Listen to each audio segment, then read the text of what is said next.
Hello everyone, कैसे आप सभी लोग। आशा करते हो आप सभी लोग बहुत ही अच्छे हैं। तो राजस्थान जुडिशियल सर्विसेज 2024 के एग्जामिनेशंस की डेट हमें मालूम है। हमारे जो एग्ज़ाम है वह कुछ ही दिन बाद होने वाली है और इसी को मद्देनज़र रखते हुए अभी राजस्थान हाईकोर्ट की ऑफिशियल वेबसाइट पे एक इंस्ट्रक्शंस का नोटिफिकेशन भी आया है।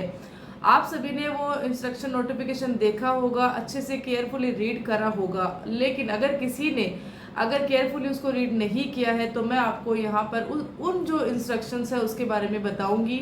कौन कौन सी सावधानियां आपको रखनी है, कैसे का क्या काम आपको इस एग्जामिनेशन के लिए आपको किस तरह से तैयार होना है, वो सारी चीज़ें मैं यहाँ आपको बताऊंगी। बात कर लेते हैं सबसे पहले आरजेएस एग्ज़ाम की। आपकी तैयारी कैसे चल रही है, इसके लिए मैंने इसी चैनल पे एक वीडियो भी अपलोड किया है कि आप जो है अपनी तैयारी कैसे कर सकते हैं। आप चाहे तो उस वीडियो को जाके देख सकते हैं, उसमें काफ़ी अच्छे पॉइंट्स मैंने बताए हैं। होपफुली आपको वो जो वीडियो है वो आपको हेल्प करेगा।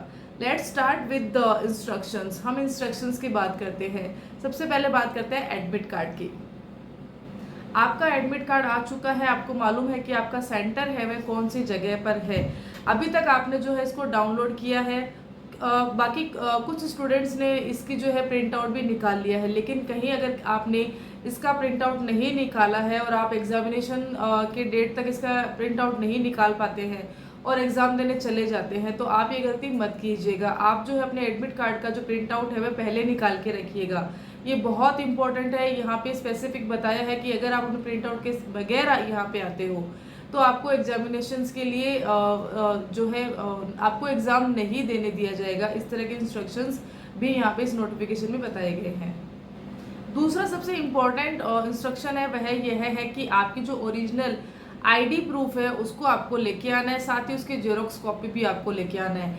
और एक चीज़ यहाँ पे मेंशन करिए कि जो आईडी प्रूफ है आपने अपने एप्लीकेशन फॉर्म में डाली थी वही आईडी प्रूफ आपको लेके आनी है। कोशिश ये कीजिएगा। अब क्योंकि गर्मी का मौसम है, आपको बार बार पानी भी चाहिए होता है तो आप अपनी वाटर बोतल भी अपने साथ कैरी करते हैं। लेकिन यहाँ पे एक इंस्ट्रक्शन है कि आपको जो है ना ट्रांसपेरेंट वाटर बोतल चाहिए होगी। अगर आप नॉर्मली अगर बिस्लेरी या इस तरह से कुछ बाहर से खरीद के लाते हैं तो वो बोतल जो है चलेगी, या तो उसके अलावा आप अपने घर से लेकर आ रहे हैं तो ये ध्यान रखिएगा कि आपकी जो बोतल है वह ट्रांसपेरेंट होनी चाहिए। इसका विशेष ध्यान रखें। साथ ही आपको ओएमआर सीट के लिए ब्लू और ब्लैक पेन की आवश्यकता होगी तो आप उनका वही कलर में जो है पेन भी लेकर आइएगा। ओके, अब बात करते हैं एग्ज़ाम में आपको कब पहुंचना है। ये सबसे इम्पोर्टेंट होता है। कई बार क्या होता है, जैसे अभी बात करते हैं आरपीएससी जेएलओ एग्ज़ाम की बात कर लेते हैं तो वहाँ पर काफ़ी सारे स्टूडेंट थे। वो जो टाइमिंग उन्होंने बता रखा था, आरपीएससी ने जो टाइमिंग बता रखा था, उस टाइमिंग के बाद में वो जब वह एग्जामिनेशन हॉल में पहुंचते हैं तो वहाँ पर उनको एग्जामिनेशन हॉल में एंट्री नहीं मिलती है और इस वजह से काफ़ी सारे कैंडिडेट्स ऐसे हैं जिनके एग्ज़ाम नहीं हो पाए थे, वो एग्ज़ाम नहीं दे पाए थे। अब यहाँ बात कर लेते हैं राजस्थान जुडिशरी के एग्जामिनेशंस की। तो राजस्थान जुडिशरी ने स्पेसिफिक बताया है कि आपको जो है अपने एग्ज़ाम जो भी आपका सेंटर है वहाँ पे 45 मिनट्स पहले एग्ज़ाम के पहुँच जाना है और 15 मिनट पहले जो है आपको आपके एग्ज़ाम रूम में आना है। इस तरह के इंस्ट्रक्शन बताए हैं। अब यहाँ पर जो लोकल में रहते हैं उनके लिए इतना इशू नहीं आने वाला है, लेकिन जो बाहर स्टेट से आ रहे हैं, क्योंकि जुडिशरी आरजेएस जो है वह बाहर के जो कैंडिडेट्स होते हैं, अदर स्टेट के कैंडिडेट्स होते हैं वो भी देते हैं। तो आपको ये ध्यान रखना है कि आपने जो है अगर आपका सेंटर जयपुर या जोधपुर कहीं पर भी आया तो आप एग्ज़ाम के एक दिन पहले ही यहाँ पर आ जाइए। और एग्ज़ाम जब आप देने जाते हो तो कोशिश कीजिए कि अपने एग्ज़ाम के टाइम से 2 घंटा पहले ही आप अपने घर से निकल जाइए अपने सेंटर के लिए। अगर आपका सेंटर ज़्यादा दूर नहीं है तो आप कोशिश ये कीजिएगा, क्योंकि 45 मिनट्स एक जो समय है वो आपको उस सेंटर में पहुंचना ही होगा। इस तरह के स्पेसिफिक जो इंस्ट्रक्शन है यहाँ पर आरजेएस के लिए बताए गए हैं। इससे पहले कि मैं बात करती हूँ यहाँ पे ड्रेस कोड कौन सी लागू होगी, बात कर लेते हैं ओएमआर की। ये बहुत ज़रूरी है।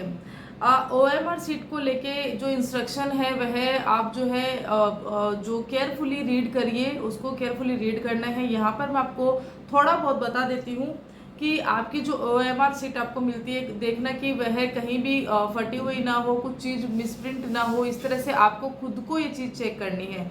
अगर और जब तक आप चेक करते हो और आपको लगता है कि आप उसमें कुछ लिख देते हो, अपना रोल नंबर या सब कुछ लिख देते हो और उसके बाद जो है आप शिकायत करते हो, तो वहाँ पर आपकी शिकायत नहीं मानी जाएगी। लेकिन अगर आप अच्छे से केयरफुली OMR को देखते हो, चेक करते हो और आपको लगता है कि यहाँ पर कुछ न कुछ कोई टॉर्न है या कुछ भी ऐसी स्थिति है जो आपको लगता है कि आपको रिप्लेस चाहिए इसकी जगह पे, तो आपको वहाँ पे रिप्लेस मिल सकती है आपकी OMR सीट। इस चीज़ का विशेष ध्यान रखिए। बाकी OMR से रिलेटेड काफ़ी सारे इंस्ट्रक्शंस है, वो आप जो है उस ऑफिशियल नोटिफिकेशन में जाके पढ़ सकते हैं। अब बात करते हैं ड्रेस कोड की। बात कर लेते हैं यहाँ पे ड्रेस कोड की। तो ड्रेस कोड जो है यहाँ पे RPSC जितना स्ट्रिक्ट नहीं है। RPSC के ड्रेस कोड में बहुत ज़्यादा स्ट्रिक्ट होते हैं, बहुत सारी चीज़ें होती हैं। नॉर्मली अगर एग्ज़ाम अगर सर्दी में भी हो रहा है तो वहाँ पर भी जो है रिलीफ नहीं मिलता है। अब बात कर लेते हैं RJS एग्ज़ाम की। तो RJS एग्ज़ाम में भी यहाँ पे मेल कैंडिडेट और फीमेल कैंडिडेट्स के लिए यहाँ पे कुछ रूल्स रेगुलेशंस बताए हैं, आपको क्या पहन के आना है और कौन सी चीज़ है जो आपको अवॉइड करनी है। तो यहाँ पे बात करते हैं मेल कैंडिडेट्स की। तो आप जो है शर्ट पहन सकते हैं, यहाँ पे टी शर्ट अलाउड नहीं कि आप शर्ट पहन सकते हैं, ट्राउज़र आप पहन सकते हैं, स्लीपर आपको यूज़ करना है। आप शूज़ या शॉक्स, मेल कैंडिडेट या फीमेल कैंडिडेट दोनों के लिए ये है कि आप शूज़ या शॉक्स नहीं पहन के, आप जो है स्लीपर पहन के आइए। और जो फीमेल कैंडिडेट्स होते हैं उनके लिए कि वो सलवार सूट पहन के आ सकती है, साड़ी पहन के आ सकती है, टॉप या रबर बैंड अपने बालों पे लगा के आ सकती है। अगर आप क्लच लगाते हैं तो वहाँ पर आपका जो क्लच है वह खोल दिया जाएगा। नॉर्मली सेंटर में जो आप अपन अपने बालों पे अगर रबर बैंड लगाते हैं तो वो सही रहेगा। अगर क्लच लगाया है तो वह खोल दिया जाएगा, तो आप ही को ही वहाँ पे दिक्कत होगी। इतनी गर्मी में आपको वहाँ पे खुले बालों में रहना होगा, तो इस चीज़ का विशेष ध्यान रखें। अपने साथ एक रबर जरूर कैरी करें। अच्छा, कुछ ऐसी चीज़ें होती है जैसे कुछ गैजेट्स होते हैं, लाइक हमारे पास फ़ोन होता है, हमारे पास हमारी स्मार्ट वॉच होती है, हम ताबीज़ पहनते हैं, ईयरिंग्स पहनते हैं, बहुत सारी चीज़ें होती है। तो आपको यहाँ पे स्कार्फ होता है, टोपी होती है, हैट होती है, शॉक्स होते हैं, ये सारी चीज़ें होती है तो हम पहन के आते हैं। तो आपको वहाँ पे स्पेशली बताया गया है कि आप जो है इन सब चीज़ों को वहाँ पे कैरी नहीं करोगे। जो बॉयज़ है वो अपना बेल्ट लगा के नहीं आएंगे।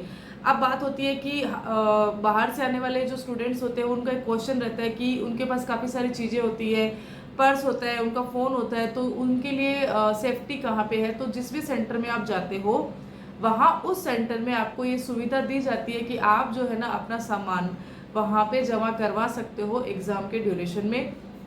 एग्ज़ाम के बाद में आप जो है अपना सामान वहाँ से ले सकते हो, और इस चीज़ के लिए आपको वहाँ पे एक टोकन नंबर दिया जाएगा। जिस भी टोकन नंबर आपको दिया जाता है उसी टोकन नंबर पे आपका सामान वहाँ पे रख दिया जाता है। और ये जो सुविधा होती है वह सारे सेंटर्स में होती है।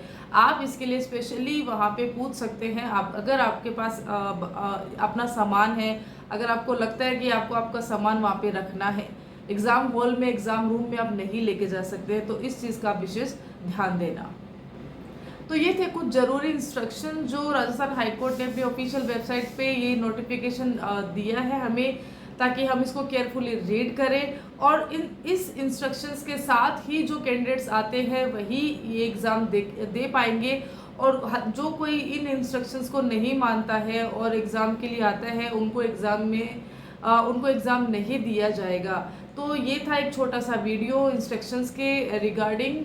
बहुत ज़रूरी होता है क्योंकि हम पूरी तैयारी करते हैं, मेहनत करते हैं और उसके बाद में अपना समय देते हैं, और उसके बाद में अगर हम थोड़ी सी भी चूक कर देते हैं किसी भी चीज़ के लिए, तो वहाँ पर हमें अपने एग्ज़ाम से हम एग्ज़ाम नहीं दे पाते हैं या हमारी चीज़ें वहाँ पे ख़राब हो जाती है। तो बहुत ज़रूरी होता है कि एग्ज़ाम से रिलेटेड सारी चीज़ें, जितनी भी चीज़ें अगर अपडेट हो रही है, ऑफिशियल वेबसाइट पे आ रही है, तो आपको यह जानना बहुत ज़रूरी है। बाकी आगे इस RJS एग्ज़ाम से रिलेटेड कोई भी न्यूज़ आती है, अपडेट न्यूज़ आती है, तो मैं यहाँ आपको इस चैनल के माध्यम से बताऊंगी। Till then, thank you so much.